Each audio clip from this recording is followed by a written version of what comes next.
This is the blackest Star Wars show in the galaxy. Because even in the light, there is darkness. I'm here with my man's KJ. I'm Rome. Nope. This is the Black Jedi.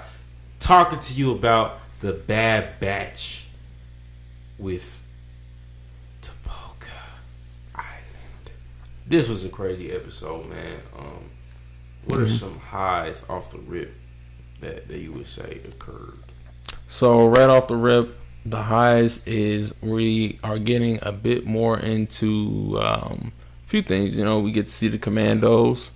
You know, I thought that was pretty cool to see a bunch of them right at the bat. You know, just like the opening episode. Yeah. I don't like how you said. I don't think we ever seen like a commando like fearing for his life. Like shook.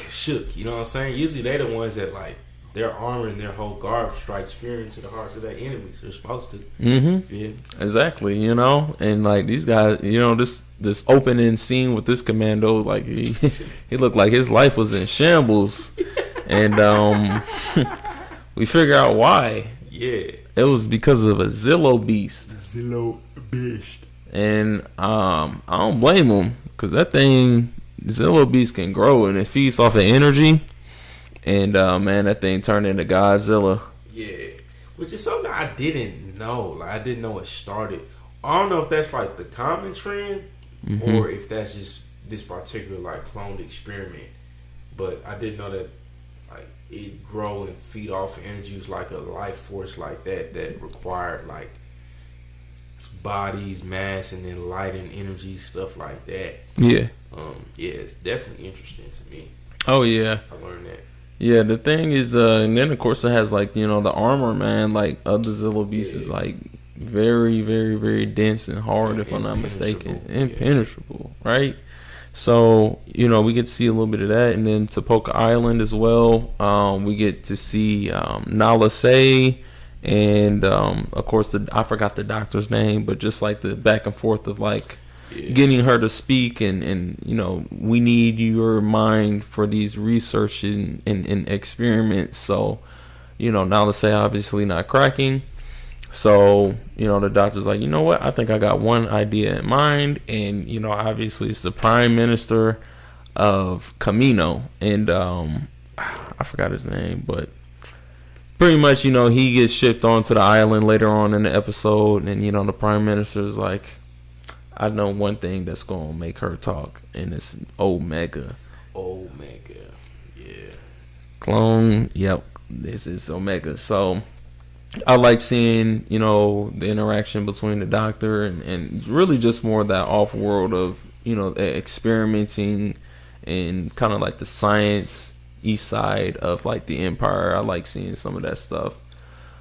So I thought that was really a good nod, and then just a nod to Topeka Island, seeing that, and many different commandos. I thought that was really cool, you know, putting those in there.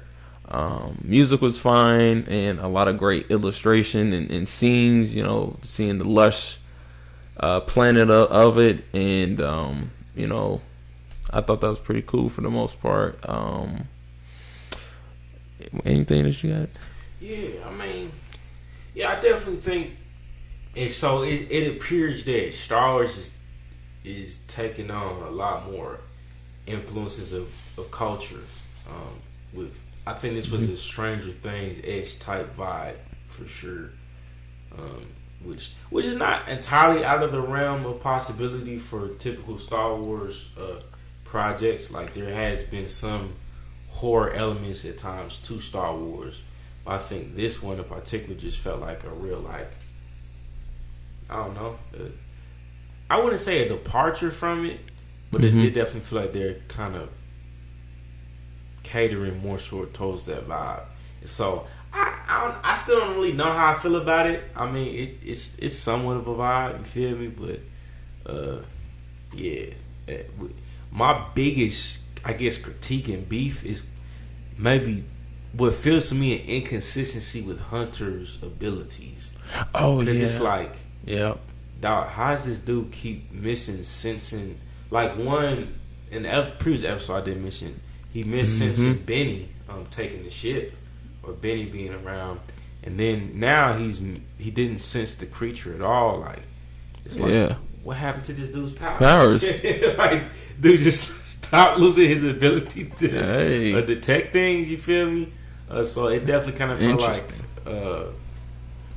I mean, I get it. They're trying to play up this idea of something spooky and scary, but I think it just felt kind of inconsistent for Hunter to not pick up on that. And maybe just, I think throughout this season, I feel like he just hasn't picked up on, like, and maybe it's the stress of trying to like lead and figure stuff out. Yeah, maybe the stress. But I don't know. At the same time, it's like, yeah, but Tech is still going in on Tech, and Wrecker is still wrecking things. So, my guy Hunter, we're gonna need you to hunt. Start picking up.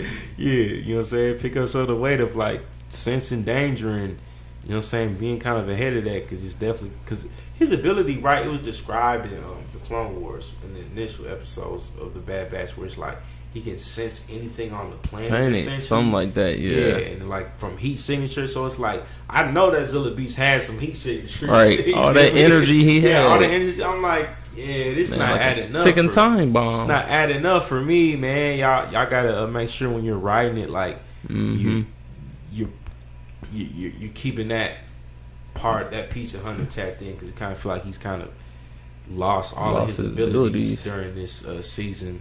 So that'd probably be my biggest critique. Is like, man, bring my man's Hunter back. Period. Like, don't seem like he just really seems like he's out the game now. Lost his touch. Yeah.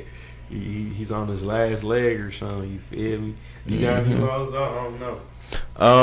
Yeah, that's I piggyback and say I agree on that one. It's like, I don't know what happened to his abilities. Like, are they not just like there? Are they irrelevant to certain enemies or something? I don't know, but you know, if I had to say score on this episode, I would probably say a 7. Yeah, I'd probably say a 7. It wasn't like anything, you know, that was just like crazy or had me jumping out of my seat or anything like that. So I'd probably say like a 70, and you know, that 7 or not 70, a 7, and you know, just seeing like the Commandos, Zillo Beast, and probably just like, oh yeah, and you know, Cam and Owens for a second. So I'd probably say like a 7. I believe it's, you know, next episode, or not next episode, they'll probably wrap that up, you know, towards the end with like a cliffhanger. Maybe like Omega's gonna like get kidnapped or something like that, and then, you know, the Bad Batch gotta go rescue her, and they might do like an experiment. Then like Crosshair, next episode we're gonna get into that anyways, but because Crosshair is on Tapoka Island, I'm pretty sure he's on Tapoka Island, because we seen the same doctor or assistant that was with the doctor. So, you know, we're gonna say that for next. Yeah, but that would low key suck to me though if she gets kidnapped, because it feel like they'd be repeating the plot of the other season where she had got snagged again. So it's kind of like, I don't know. I low key hope they don't set it up like that. I'd be like, dang, y'all, just stop. Please don't keep reusing plots, because we've already seen that from the mainline story. So I hope that plot doesn't get reused, but I guess if it does, I wouldn't be super mad. I'd just be kind of like, okay, we've been around this. A little disappointed. We've been around this bend before, guys. Let's use the Force and think of something better. Yeah. That's just my thoughts, though. I would give this episode probably a 6, only because, yeah, I say my biggest beef is, well, it did kind of like, it was a dope moment for me connecting to that, because as I was watching, I was saying like, yo, this is the Zillo Beast from, you know what I'm saying, the one they say, so it's like a dope little aha moment, like, back to the other season. I'm like, oh yes. So I think stuff like that is good. It's like great. Tying that stuff in, because it's the people that was invested before. Like, that's the type of good storytelling that is still like original, but it's still like tying us back into the previous years within Star Wars. So bringing that back around and keeping that plot line, I think it didn't feel used to me. And so that's my only caution, is don't allow that type of stuff to get used. Keep tying it in creative ways, like how y'all did in this episode. But I still would probably just give it a 6, because it didn't Yeah, just 6. Didn't hit the mark for me quite. Yeah, it was. Don't get me wrong, it was a great episode, but I think just my main thing is probably just that Hunter piece, where it's just like, man, how's this dude? Yeah. How's this dude now hunted in every scenario? Man, like he has become the hunted. He he's never prey. really knows what to do now. You feel me? Like even He's not the predator. He the prey now. Yeah, even when it comes to leading, he's like, oh, man. So yeah, I don't know. That's just my thoughts and opinions. I would love to know what you guys think. Subscribe to this channel, smash that like button, and let us know what you would rate this episode of The Bad Batch, because this is the blackest Star Wars show in the galaxy. Yeah. Because even in the light, there is darkness. We will see you on the next video. Peace.